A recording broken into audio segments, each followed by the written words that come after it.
Congressional lawmakers canceled their first public conference over several spending bills at the last minute Thursday because they couldn't agree on whether or not to cross budget limits to extend additional health care benefits to veterans. Do we break the caps?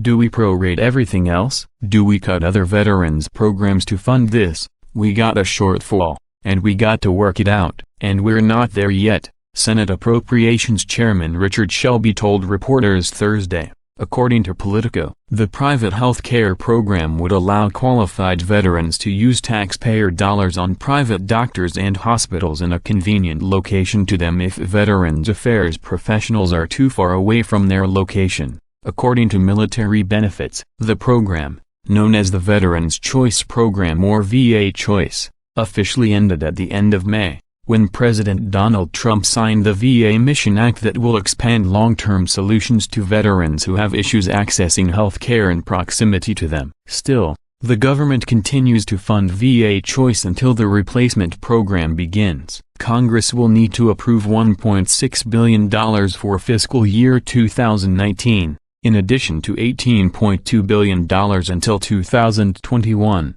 to fully fund both programs. According to Politico, conservative lawmakers oppose the over-budget spending for these veterans programs, but postponed Thursday's meeting in an effort to avoid having to vote on the proposed amendments.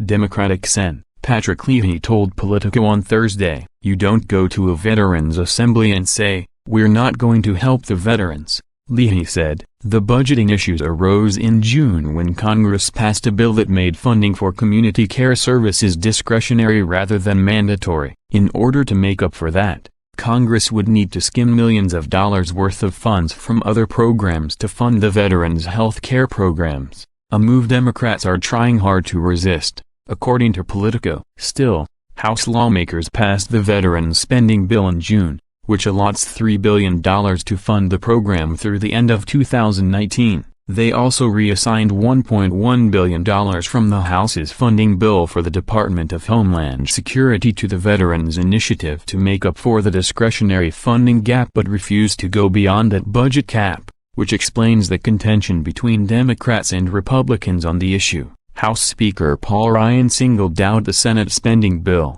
saying it neglected to fund the VA program despite the House's contribution. In a statement to Politico, Democrats are scrambling to cover up the fact they have not kept their promises as the House did. Ryan said to Politico,